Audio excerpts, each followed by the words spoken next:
Olá, seja muito bem-vindo. Esse é o seu Bíblia Fácil e eu já te agradeço por me deixar entrar aí na sua casa para a gente estudar a Bíblia juntos. Nós estamos nessa temporada especial sobre o Espírito Santo. Estamos conhecendo a cada semana um aspecto diferente do trabalho do Espírito Santo na vida da igreja cristã e na nossa vida. E você sabe, né? A gente está aqui estudando a Bíblia, estudando sobre o Espírito Santo, não apenas para sermos informados sobre o Espírito Santo, mas para sermos transformados pelo Espírito Santo. E se você permitir, ele vai fazer o trabalho que precisa ser feito na sua vida. É só você abrir a vida, é como se fosse uma porta, né? Lá em Apocalipse capítulo 3 tem Jesus batendo a porta.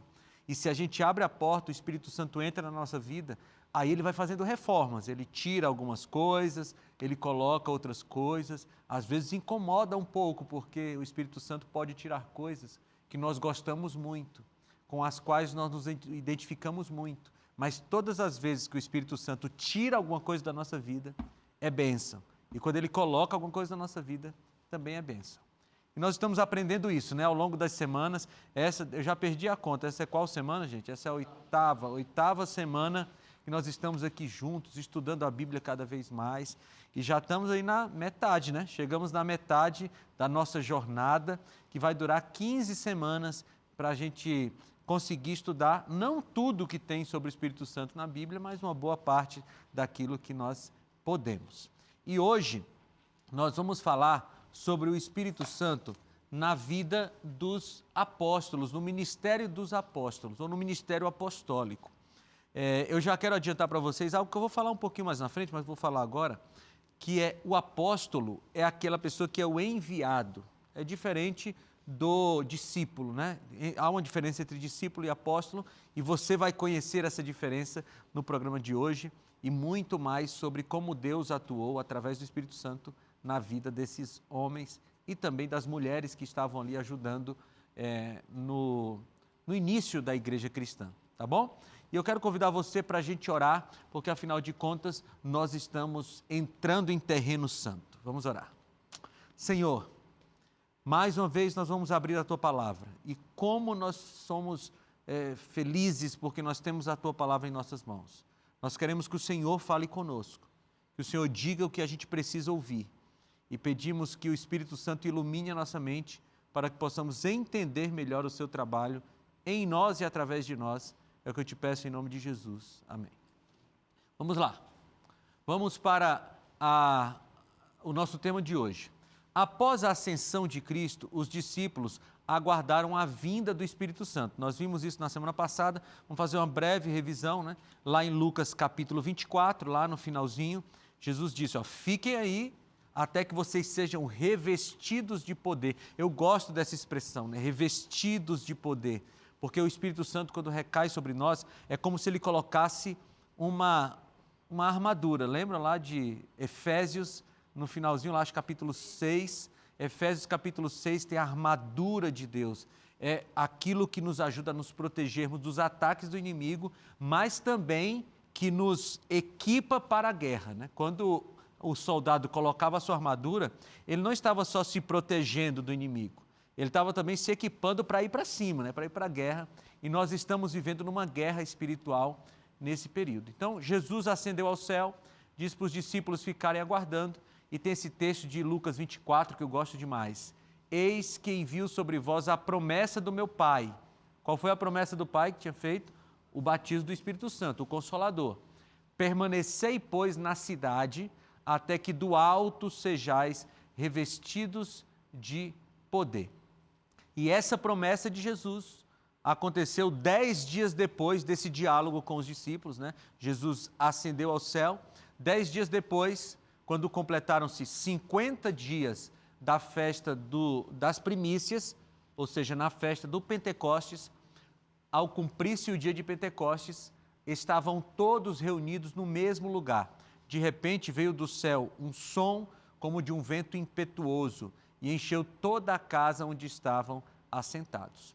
Nós estudamos com mais calma esse texto na última semana. Se por acaso você perdeu o último episódio, não se preocupe porque ele já está lá no ntplay.com.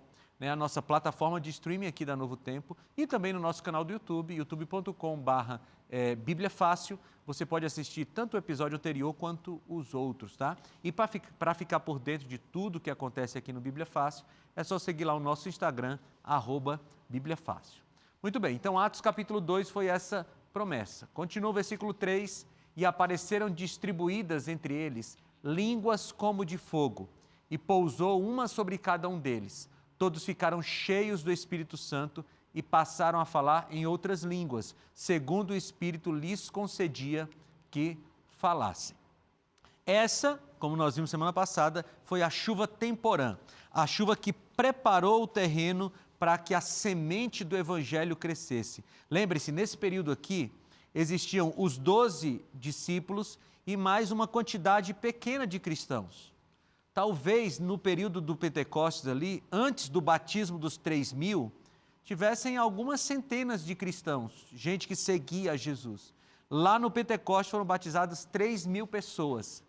E vejam, às vezes a gente só pensa na pregação do Evangelho, no avanço do Evangelho, pensando em Paulo, Pedro, Tiago, João, mas das 3.000 pessoas que foram batizadas naquele dia, se espalharam de volta para os países dos quais elas vieram.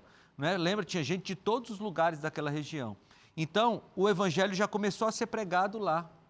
Muitas daquelas pessoas prepararam o terreno dos seus países, das suas cidades, para que quando o Evangelho chegasse já tivesse gente pronta para conhecer, para se comprometer, para ser batizado. Então está começando aí a pregação do Evangelho, a chuva temporã.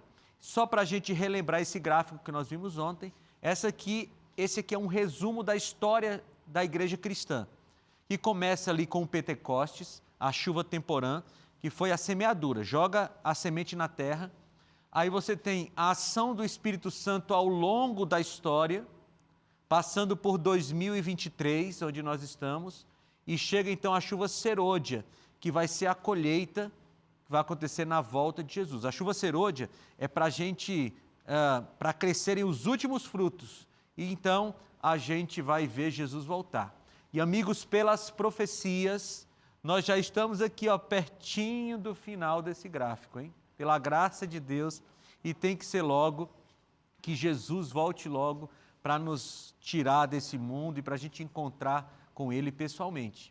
Então, essa é a história da igreja cristã em um gráfico só. Nós estamos aguardando a chuva serôdia e eu já adianto, o último episódio dessa temporada, lá o 15º, vai ser sobre a chuva serôdia, para a gente não apenas descobrir o que ela é, mas para a gente clamar a Deus para que Ele nos batize com essa chuva serôdia e nós sejamos instrumentos poderosos dEle. Muito bem, aí vem o livro de Atos. O livro de Atos dos Apóstolos é o livro que conta o início da igreja cristã. E quem escreveu o livro de Atos dos Apóstolos? O evangelista Lucas. Ele escreve o seu evangelho e depois ele escreve Atos dos Apóstolos. No mesmo, com métodos um pouquinho diferentes, porque o evangelho ele escreve fazendo pesquisa. Ele fez entrevistas, ele buscou documentos e o Espírito Santo foi guiando essa pesquisa histórica de Lucas, né? Que era médico e também historiador. O livro de Atos, Lucas escreve a maior parte dele porque Lucas está acompanhando Paulo, né? Então ele ouve de Pedro alguma coisa e ele escreve muita coisa de Paulo. Inclusive Paulo diz, né, na carta a Timóteo, que Lucas estava com ele naquela prisão final dele lá. Então, Lucas está escrevendo o livro de Atos, que poderia muito bem ser chamado de Atos do Espírito Santo. Olha como é que Lucas começa aqui. Versículo 3. Igualmente a mim, me pareceu bem, depois de acurada investigação, aqui é como ele escreveu o Evangelho, tá?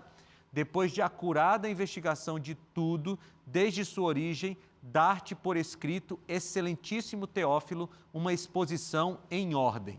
Então, Lucas escreveu seu evangelho destinado a esse homem chamado Teófilo, que provavelmente era um nobre romano, né? Alguém que tinha boas condições financeiras, para quem Lucas estava contando a história da redenção. Veja que ele dedica esse evangelho a Teófilo. Depois ele vem no começo de Atos. Ali nós lemos Lucas capítulo 1, versículo 3. Agora vamos para Atos, capítulo 1, versículos 1 e 2. Escrevi o primeiro livro, ó Teófilo. De quem ele está falando? De qual livro ele está falando? Do Evangelho. Né? É muito legal a gente ver esses detalhes da Bíblia, né? Que a gente vai montando um cenário que transcende. Parece, já assistiram aqueles negócios de 3D, né? Vai saindo da Bíblia assim, vai ficando montando um cenário histórico. Lucas escreveu o primeiro livro, mandou para Teófilo. Só que aconteceram mais coisas depois que Jesus ascendeu. E aí ele diz: escrevi o primeiro livro, ó Teófilo, relatando todas as coisas que Jesus começou a fazer e a ensinar até o dia em que, depois de haver dado mandamentos por intermédio do Espírito Santo aos apóstolos que escolhera, foi levado às alturas. Então, Lucas está dizendo: eu acabei o meu evangelho com a ascensão de Jesus. Olha aí, dá uma olhadinha, vai lá em Lucas, capítulo 24. Lucas, capítulo 24.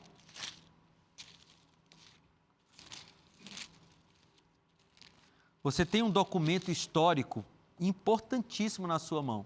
É a Bíblia Sagrada. Olha como é que acaba. Os três últimos versículos de Lucas, capítulo 24. Aliás, os 4 últimos, a partir dos 50. Tendo-os levado até as proximidades de Betânia, Jesus ergueu as mãos e os abençoou. Estando ainda a abençoá-los, ele os deixou e foi elevado ao céu. Então eles o adoraram e voltaram para Jerusalém com grande alegria e permaneciam constantemente no templo, louvando a Deus. Então Lucas está dizendo: eu acabei o meu evangelho falando de quando Jesus foi assunto aos céus. E ele dedica o seu evangelho de novo para Teófilo, né? O livro de Atos a Teófilo. Portanto, o livro de Atos relata tantas ações do Espírito Santo em favor da igreja, que na opinião de muitos poderia ser chamado de Atos do Espírito Santo. Porque tudo que aconteceu foi movido pelo Espírito Santo. Muito bem, essa diferença aqui vai ser importante para o nosso estudo de hoje. Então, um discípulo é um seguidor. E um apóstolo é alguém que foi enviado para pregar a mensagem do mestre. Então, por exemplo, Paulo, ele foi um apóstolo, mas ele não chegou a ser um discípulo. Por quê? Porque ele não conviveu com Jesus. Ele não andou com Jesus ali. É lógico que no sentido amplo da palavra, ele também foi um discípulo, porque ao ouvir as coisas de Jesus, ele foi seguindo os passos de Jesus. Nós podemos ser discípulos de Jesus, mesmo sem conhecê-lo pessoalmente, seguindo aquilo que ele fala. Mas o apóstolo é aquele que é enviado para uma missão especial da pregação do Evangelho.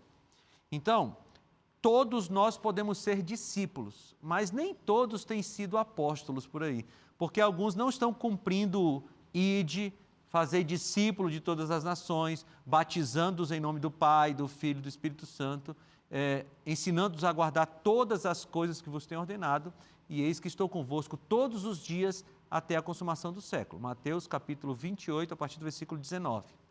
Então, essa diferença é importante, porque agora nós vamos falar da fase em que os discípulos se tornam apóstolos. Ou seja, eles não estão mais seguindo Jesus de perto, porque Jesus já foi para os céus, mas agora eles estão sendo enviados para a pregação do Evangelho. O Espírito Santo, portanto, deu poder aos apóstolos para efetuarem curas. Você vai encontrar aqui no início do livro de Atos, deixa eu ver se eu coloquei aqui, Atos capítulo 3, exatamente. Atos capítulo 3, abra sua Bíblia em Atos capítulo 3. Você vai ver Deus dando poder para os apóstolos para curarem. Pedro e João estão chegando no templo e eles veem ali um homem que é aleijado, que está na frente do templo pedindo esmola. O homem pede uma esmola para eles e aí eles dizem assim: Pedro, porém, lhe disse: não possuo nem ouro nem prata, mas o que tenho, isso te dou. Em nome de Jesus Cristo Nazareno, anda.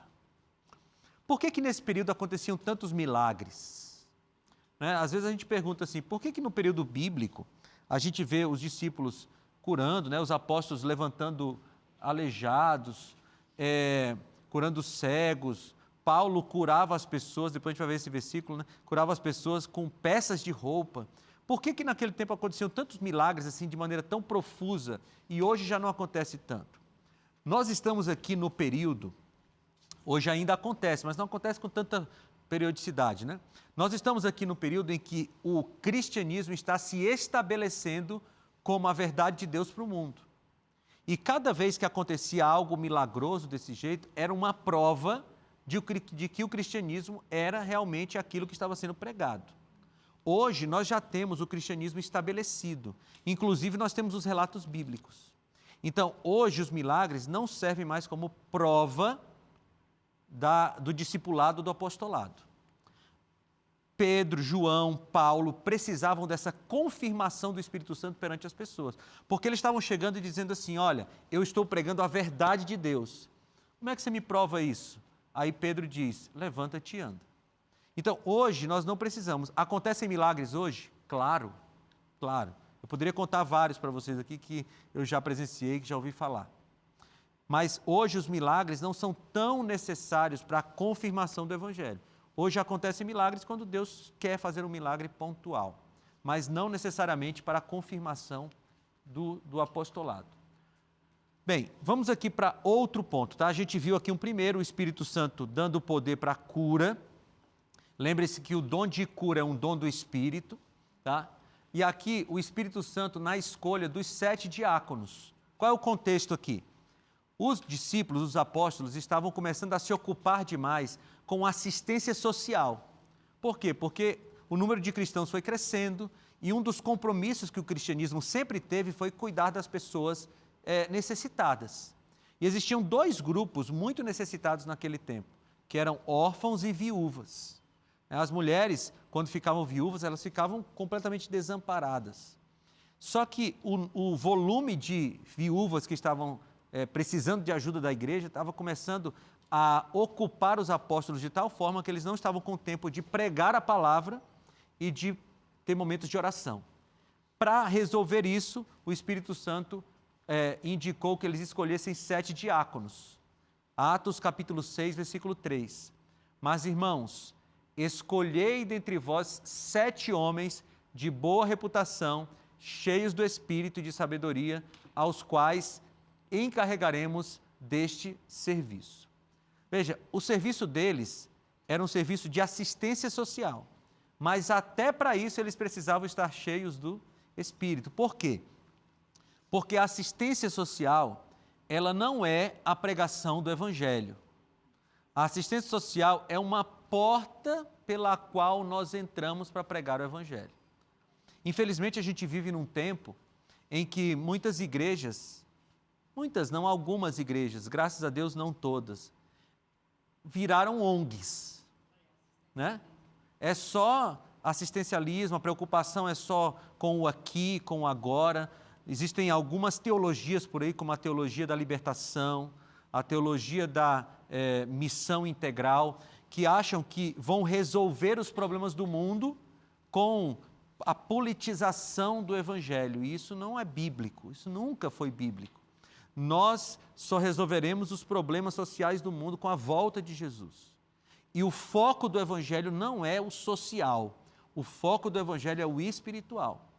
E esse fato aqui nos dá um exemplo muito claro disso. Porque na hora que o trabalho social estava atrapalhando a pregação do Evangelho, o Espírito Santo disse assim, vocês vão escolher 7 homens para cuidar do social. E vocês, apóstolos, continuam com o foco principal do Evangelho, que é a pregação. Porque se a gente dá um prato de comida para alguém, essa pessoa volta a ter fome. Mas se a gente dá o Evangelho, a Bíblia diz que essa pessoa nunca mais terá nem fome nem sede do Evangelho.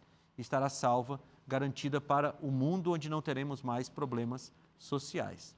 Então, a escolha dos 7 apóstolos, dos 7 diáconos, foi uma escolha a partir do Espírito Santo.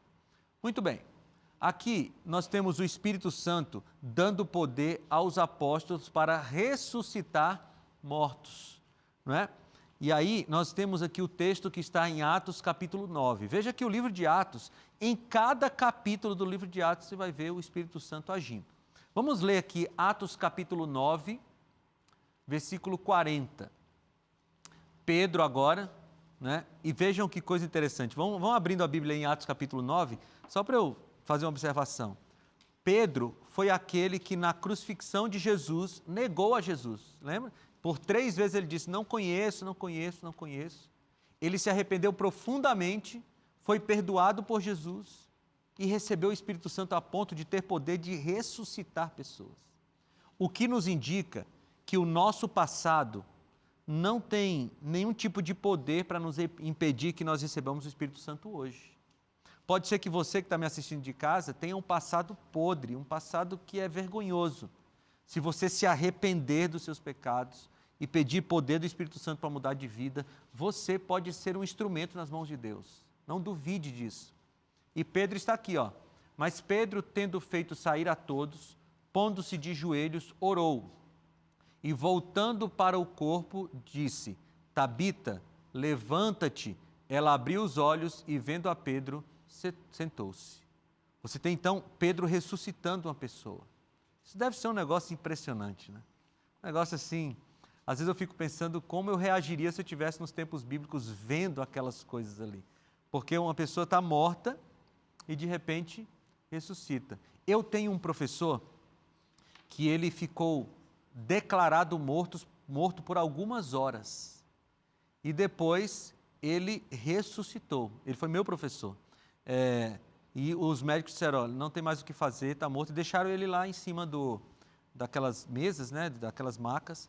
E algumas horas depois ele voltou à vida. Milagres acontecem hoje ainda, né? E Deus tem poder para isso. Muito bem. E o Espírito Santo dirige a missão aos gentios. Porque até Atos capítulo 7, o evangelho deveria ser pregado entre os judeus.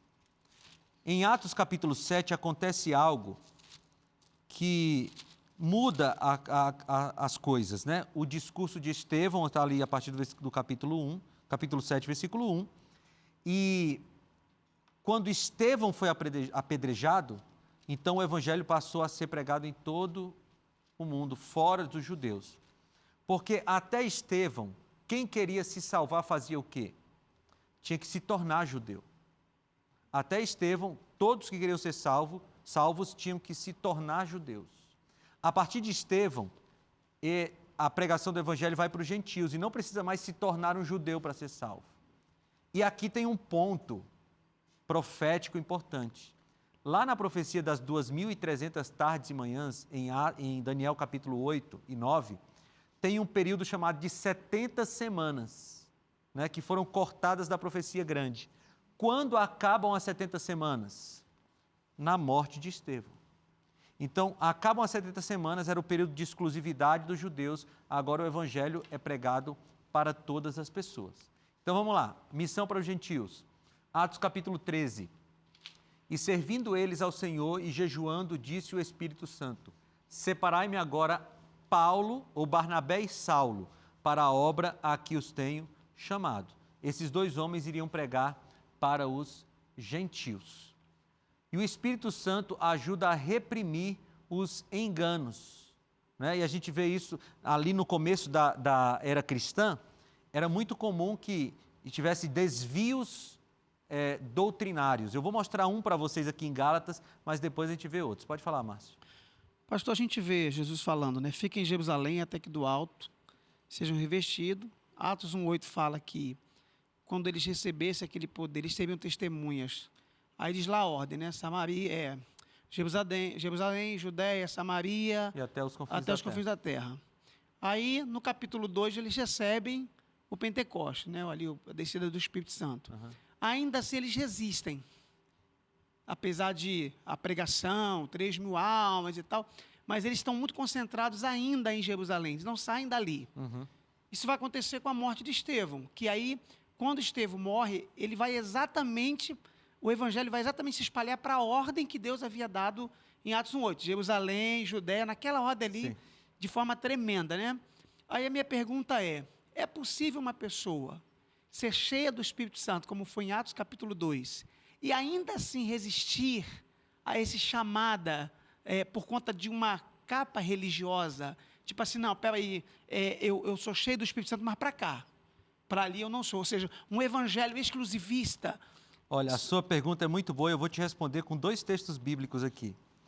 Veja, no capítulo 2, Pedro prega e 3.000 pessoas são batizadas, ele recebe o Espírito Santo. No capítulo 3, ele cura um mendigo, nós vimos aqui, né? O mendigo era aleijado, ele faz o mendigo se levantar. Mas Pedro só entende que tem que pregar para todas as pessoas no capítulo 10.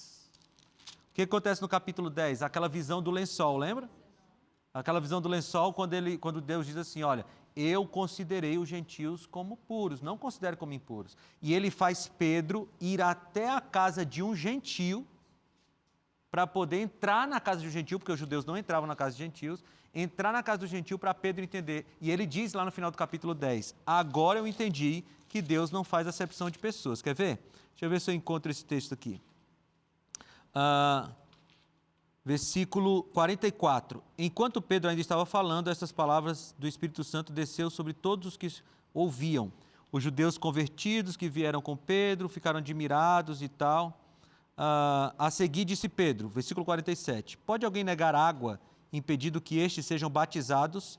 Eles receberam o Espírito Santo como nós. Então ordenou que fossem batizados e em nome de Jesus Cristo. Depois pediram a Pedro que ficassem com eles alguns dias. E aqui Pedro faz batismo de gentios. Então, só no capítulo 10 que Pedro entende que ele tem que pregar para todo mundo. Então, sim, é possível que você ache que você não pode pregar ou entrar em contato com outra pessoa porque você tem um privilégio maior do que a outra pessoa.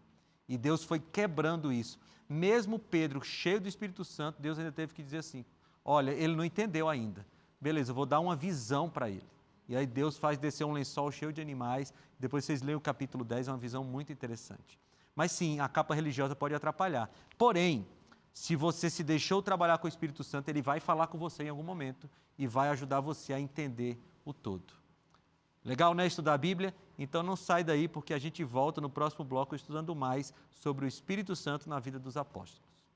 É impressionante como a minha vida espiritual, o meu conhecimento tem crescido a cada dia, a cada programa aqui, né? E não vem de agora de eu estar participando, não. Já vem de um tempo atrás, desde que eu conheci a Novo Tempo, a TV, porque assim eu acho que é uma maneira diferente de vocês ensinarem, né? É com uma clareza muito maior, é com um estudo muito grande, é com a Bíblia, né? Profundamente, assim, vai no ponto mesmo e abre assim os nossos entendimentos, o nosso conhecimento.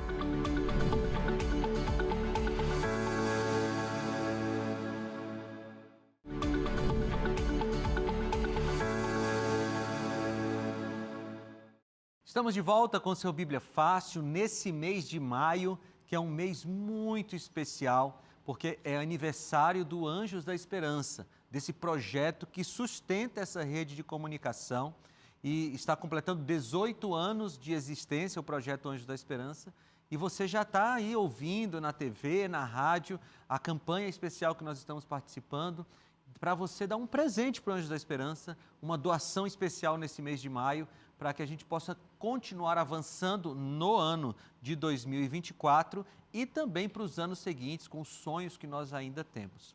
É por causa dos Anjos da Esperança que nós temos esse guia de estudo aqui, ó, o guia de estudos, revista Esperança do Espírito Santo. Aqui tem o conteúdo que eu estou apresentando a cada dia e ela pode ir para a sua casa sem custo algum.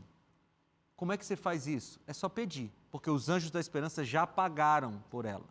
Então manda agora um recado para o nosso WhatsApp, está aparecendo aqui na tela, você manda um recado dizendo eu quero a revista Esperança do Espírito Santo e nós vamos enviar para a sua casa depois de um breve cadastro. Ou você pode ligar para o 0 Operadora 12 21 27 31 21 e você vai conseguir falar com a nossa equipe de atendimento ou também entrar no site novotempo.com/escola bíblica. No site você tem uma vantagem, porque você vai pedir o seu guia de estudos físico, ele vai pelos correios para a sua casa, mas você já pode baixar o PDF e começar a estudá-lo agora, já acompanhando aqui o Bíblia Fácil com o seu material didático aí em mãos, tá bom? Então pede que a gente vai mandar para a sua casa. Muito bem, vamos continuar nosso estudo sobre o Espírito Santo na vida dos apóstolos, agora falando sobre o Espírito Santo reprimindo enganos. Em Atos capítulo 13, Paulo estava lidando com uma heresia e o texto bíblico diz assim, versículos 9 e 10. Todavia Saulo, também chamado Paulo, cheio do Espírito Santo, fixando nele os olhos, disse: Ó filho do diabo, cheio de todo o engano e de toda a malícia, inimigo de toda a justiça, não cessarás de perverter os retos caminhos do Senhor? Mas Paulo estava nervoso aqui, né? Ele olhou para o herege e disse assim: ó filho do diabo, você não vai parar de enganar as pessoas? E veja, por que Paulo estava indignado aqui? O que estava acontecendo, né? Paulo está repreendendo um herege porque ele estava desviando a igreja do caminho certo. E se tem um motivo pelo qual nós podemos e devemos nos indignar, é de ver pessoas desviando cristãos do caminho da Bíblia. E Paulo se indignava muito com isso. Não é a única vez que Paulo fica indignado com pessoas desviando alguém do caminho da Bíblia, né? E isso foi feito pelo Espírito Santo. E o Espírito Santo também resolve problemas doutrinários. E aqui a gente vai para Atos capítulo 15. Em Atos capítulo 15 tem o primeiro concílio da igreja. O que estava acontecendo aqui? Quando o evangelho começou a ser pregado para os gentios, algumas questões floresceram. Por exemplo, os gentios precisam praticar a circuncisão? Sim ou não? Aí, bem, sim, Pedro dizia que sim, Paulo dizia que não. Tem que resolver isso aí. Os judeus precisam praticar outros rituais os gentios precisam praticar outros rituais dos judeus? Alguns diziam que sim, outros diziam que não. Então, eles resolveram fazer um concílio doutrinário que está aqui no capítulo 15. E quem está dirigindo esse concílio ou liderando espiritualmente o concílio é o Espírito Santo. Olha o que diz Atos 15, 28 e 29. Pois pareceu bem ao Espírito Santo e a nós não vos impor maior encargo além destas coisas essenciais, que vos abstenhais das coisas sacrificadas a ídolos, bem como do sangue, da carne de animais sufocados e das relações sexuais ilícitas. Destas coisas fareis bem se vos guardardes saúde. Ou seja, aqui é um trechinho da carta que foi enviada para as igrejas cristãs ao redor daquela região, para dizer o que era essencial. Ou seja, os cristãos não precisavam praticar a circuncisão. Eles não precisavam fazer mais sacrifícios de animais, aqueles costumes dos judeus no Antigo Testamento, que apontavam para Jesus. O que eles precisavam fazer? Vocês precisam se abster das carnes sacrificadas a ídolos, bem como de sangue, né?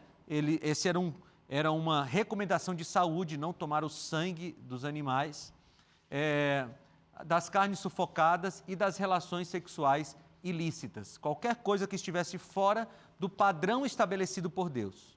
Qual é o padrão estabelecido por Deus para a sexualidade humana? É um homem se relacionando sexual com uma mulher dentro do casamento. Qualquer relação sexual fora desse padrão está fora daquilo que Deus estabeleceu. Então aí você envolve a masturbação, a pornografia, as práticas homossexuais, o adultério, né, o sexo entre namorados. Todas essas coisas estão fora dos padrões que Deus estabeleceu e, portanto, segundo o Espírito Santo, deveriam se abster dessas coisas, né? E é interessante porque é um recado direto do Espírito Santo. E aí a gente entende como é que o mundo chegou ao que é hoje, né? Porque quanto mais Satanás conseguir se opor ou contrafazer aquilo que o Espírito Santo estabeleceu, mais ele vai tentar. Então, ele está pervertendo a sexualidade das pessoas, né? E a gente vê aí uma coisa completamente fora daquilo que a Bíblia estabelece. E o Espírito Santo também lidera o avanço missionário da igreja. Veja que ele está cuidando de cada um dos detalhes. Aqui, Atos capítulo 16, versículos 6 e 7, dizem assim: e percorrendo a região frígio-gálata, tendo sido impedidos pelo Espírito Santo de pregar a palavra na Ásia, defrontando Mísia, tentavam ir para a Bitínia, mas o Espírito de Jesus não o permitiu. O Espírito Santo disse, não está na hora de pregar nesse lugar, agora vocês vão pregar em outro lugar. Atos 16, 9. À noite, essa é a continuação do texto bíblico, à noite sobreveio a Paulo uma visão, na qual um varão macedônio estava em pé e lhe rogava, dizendo, passa a Macedônia e ajuda-nos. Ou seja, o Espírito Santo foi lá e disse, Paulo, não é para ir para cá, agora você vai pregar na Macedônia, e esse avanço do Evangelho, o avanço missionário, foi cuidado também pelo Espírito Santo. Bem, o Espírito Santo também conduz a vida dos convertidos. E esse aqui é um dos capítulos que eu mais gosto em Atos. É o capítulo 19. Depois que você estiver em casa aí, lê com calma o capítulo 19. Se nós tivermos um tempinho aqui ainda nesse programa, eu vou voltar para o Atos capítulo 19, porque tem uma coisa aqui muito interessante, tá bom? Atos 19 diz assim, e impondo-lhes Paulo as mãos, veio sobre eles o Espírito Santo, e tanto falavam em línguas como profetizavam, era ao todo uns 12 homens. Então, Deus, aqui no capítulo 19, o Espírito Santo está cuidando desse avanço da igreja cristã. O capítulo 19 acontece na cidade de Éfeso, Atos capítulo 19, que era uma cidade extremamente difícil de pregar o evangelho. Era uma cidade que a deusa Diana, tinha um grande templo da deusa Diana lá, e esse templo, esse culto a Diana era muito lucrativo. Tinha gente que ganhava dinheiro com essas mágicas feitas a Diana, e Paulo vai lá para pregar o evangelho naquela cidade. É tanto que depois Éfeso deixa de ser uma cidade que cultuava a Diana para ser um dos principais polos do cristianismo, porque o Espírito Santo agiu e o evangelho foi pregado lá. E o Espírito Santo também conduz a vida completa de Paulo. Amigos, a vida de Paulo é um capítulo à parte na Bíblia, sim. Se um dia você tiver oportunidade, faz aí um estudo só sobre a vida de Paulo, para você perceber o quanto esse homem foi guiado por Deus. No capítulo 19, por exemplo, diz que peças de roupa de Paulo eram levadas e pessoas eram curadas, demônios eram expulsos. Paulo foi um homem fantástico. E aqui no capítulo 20 de Atos, diz assim, versículos 22 e 23. E agora, constrangido em meu espírito, vou para Jerusalém, não sabendo o que ali me acontecerá, senão que o Espírito Santo, de cidade em cidade, me assegura que me esperam cadeias e tribulações. Olha esse versículo. Porque o que é que a gente espera de Deus? Especialmente no mundo que a gente vive hoje, assim, da teologia da prosperidade, e a teologia da prosperidade deu uma mudada hoje, porque antes era assim, Deus tem que te dar dinheiro. Hoje a teologia da prosperidade tem outra frase, assim, Deus tem que te fazer feliz. E a gente ouve muitos pregadores por aí dizendo assim, não, você nasceu para ser feliz. Gente, a Bíblia não fala isso em lugar nenhum. É coach, a pregação do coach. Não tem lugar nenhum da Bíblia dizendo assim, Deus te fez para ser feliz. Ele fez lá no Éden. Mas depois que o pecado entrou, sabe qual é o grande objetivo de Deus? É que você seja salvo. E se Ele tiver que te tornar, se Ele tiver que provocar uma tristeza, para que essa tristeza te leve à salvação, Ele prefere isso. A gente tem que ter cuidado. Pode falar aí. Pastor, eu tenho uma questão assim que por vezes me incomoda um pouco. Paulo foi uma pessoa que foi mudada, ele perseguia cristãos, ele mudou. A partir disso, ele acaba sendo perseguido, ele é apedrejado, sofre muito. E tu falaste que os milagres, em algum momento da história, eles foram mais importantes. Os mártires, assim como Paulo, que teve uma morte bem dolorosa, sim, também, ou isso aí é uma questão, não que Deus queira mártires, mas é que acontece a perseguição, é uma coisa maligna? Vou te explicar.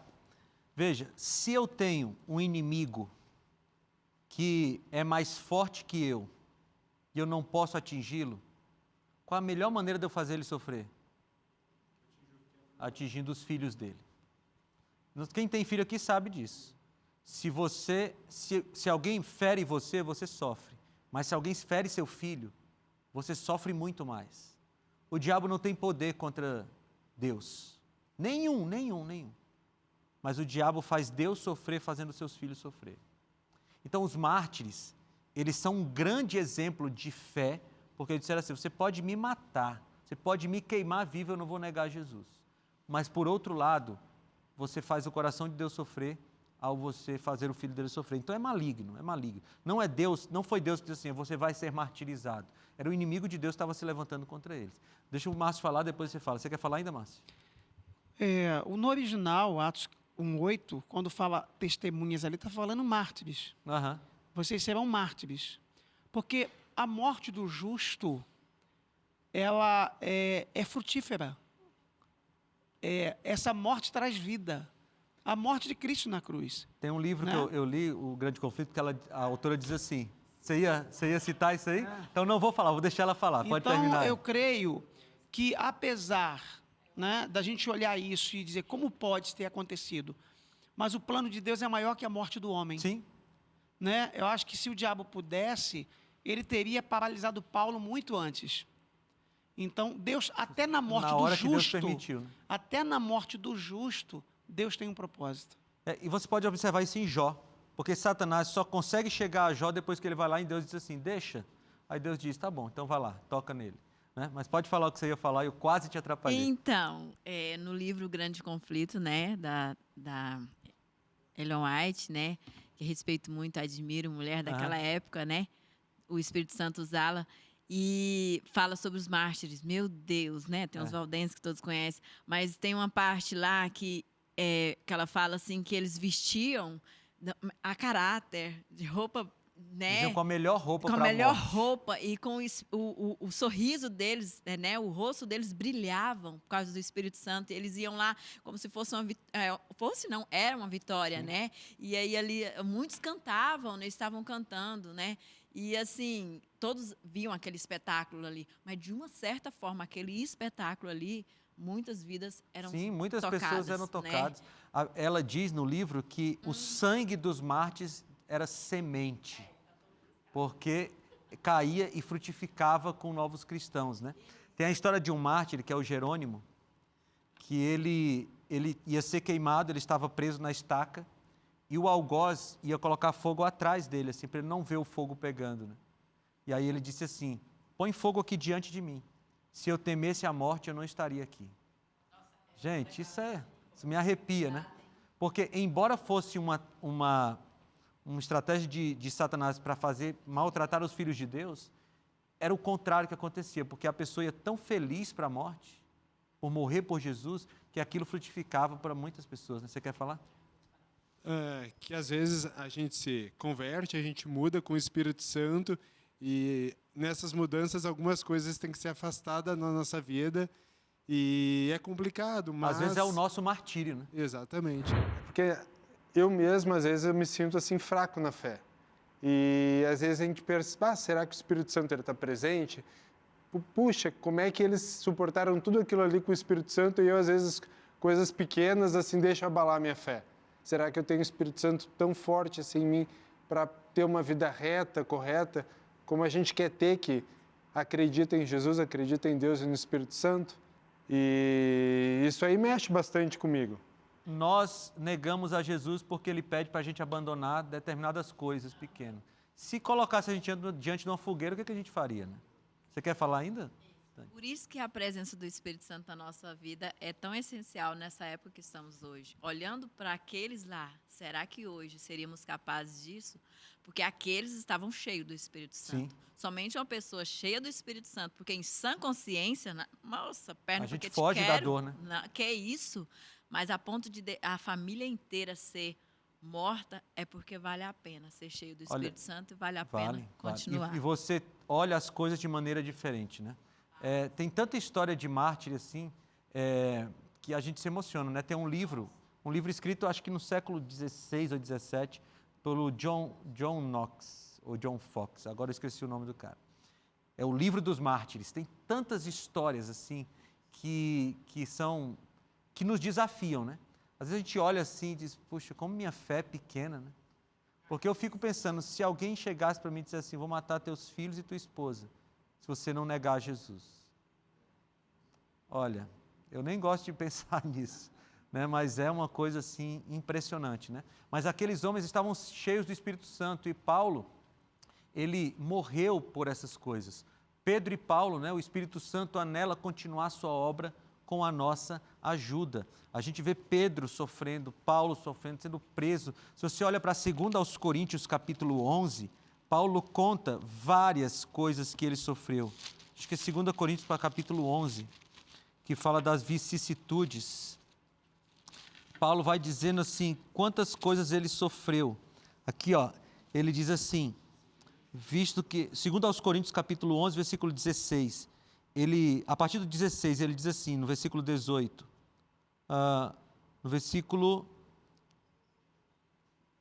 23, eu estou fora de mim para falar, eu ainda mais, trabalhei muito mais, fui encarcerado muitas vezes, fui açoitado mais severamente e exposto à morte repetidas vezes. 5 vezes recebi dos judeus 39 açoites, 3 vezes fui golpeado com varas, 1 vez apedrejado, 3 vezes sofri naufrágio, passei a noite e um dia exposto à fúria do mar. Estive continuamente viajando de uma parte a outra, enfrentei perigos nos rios, perigos dos assaltantes, perigos dos meus compatriotas, perigos dos gentios, perigos na cidade, perigos no deserto, perigos no mar e perigos dos falsos irmãos. Trabalhei arduamente muitas vezes, fiquei sem dormir, passei fome e sede e muitas vezes fiquei em jejum, suportei frio e nudez. É Paulo. E sabe, Paulo não estava reclamando disso aqui, não. Paulo estava falando isso, dizendo assim, eu passei isso por Cristo. E tem outro texto que ele diz assim, eu carrego as marcas do Evangelho. E sabe por que ele fala isso, ou escreveu isso com tanta alegria? Porque o Espírito Santo estava na vida dele de tal forma que acontecesse o que acontecesse, ele continuaria com Cristo. Esse é um dos grandes efeitos do Espírito Santo na nossa vida. Na vida dos apóstolos, eles suportaram coisas tremendas, dores incríveis, situações inimagináveis. Eles aguentaram porque o Espírito Santo estava com eles. Mas o mesmo Espírito Santo que estava com os apóstolos quer estar conosco hoje.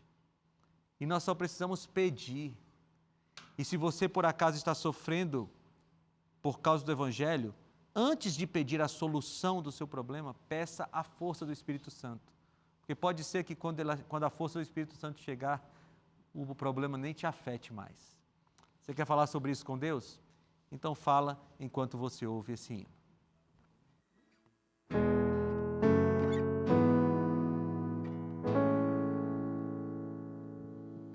Amigo, enviado por Deus, Consolador, Santo Espírito, ajudador, meu intercessor, Ele sabe orar o que não consigo, seus gemidos intercedem por mim ao trono, no santíssimo lugar me leva, Espírito, conheces meu interior, vem me moldar, me guiar para adorar ao Pai. Santo,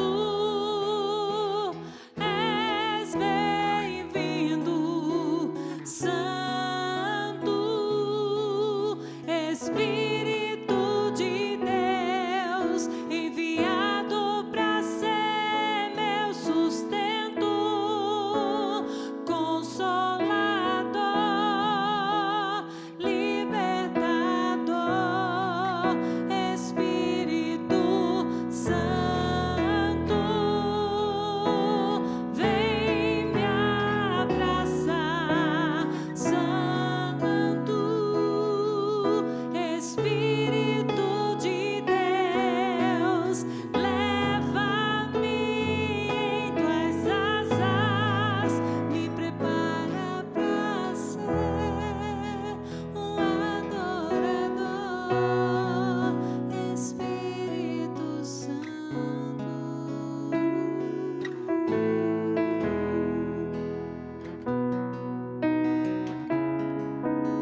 sabe orar o que não consigo. Seus gemidos intercedem por mim ao trono no Santíssimo lugar. Me leva, Espírito, conheces meu interior. Vem me moldar, me guiar para adorar ao Pai.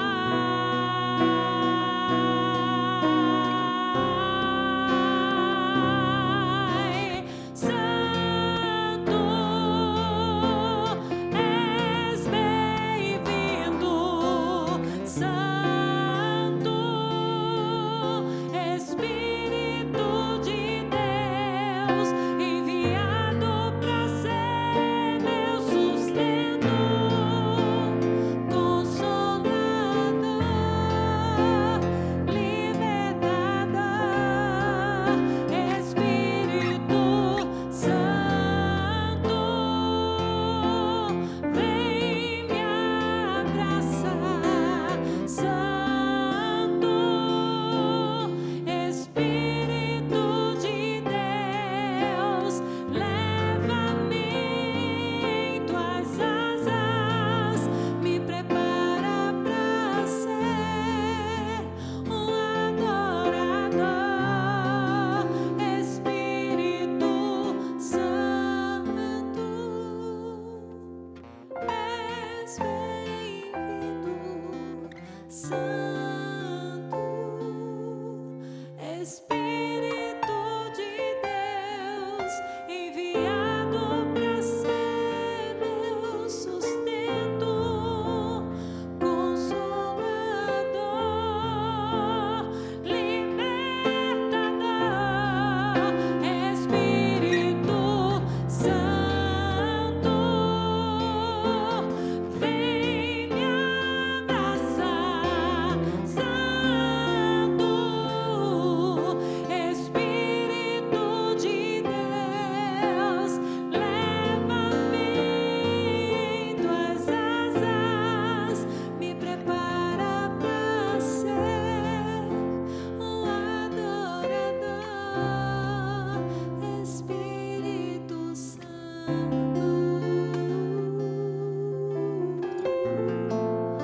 Espírito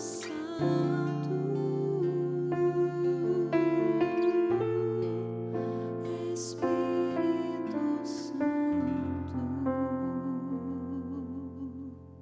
Amém. Amém. Esse Espírito Santo é aquele que é o Consolador, aquele que vem para nos ajudar a sermos cristãos de verdade. Porque o cristianismo sem o Espírito Santo, ele é só um teatro. A gente fica tentando representar alguma coisa que a gente não é por dentro. Mas com o Espírito Santo, aí a gente tem um cristianismo genuíno, porque ele nos ajuda a sermos verdadeiros. E é por isso que a gente precisa dele, né? Para a gente deixar de fazer um teatro de cristão e viver um cristianismo genuíno. Vamos orar? Vamos pedir que ele nos ajude? Senhor, obrigado, Pai, pelo privilégio que nós temos de recebermos em nós o Espírito Santo. E nós pedimos mais uma vez, nos batiza com o Espírito Santo. Nós não merecemos, mas é exatamente por isso que contamos com a Tua graça e com a Tua misericórdia, para nos dar o Espírito Santo, Senhor, e fazer com que Ele nos possua completamente. Nós nos sujeitamos à Tua vontade e pedimos a guia do Espírito Santo em nossa vida. Em nome de Jesus.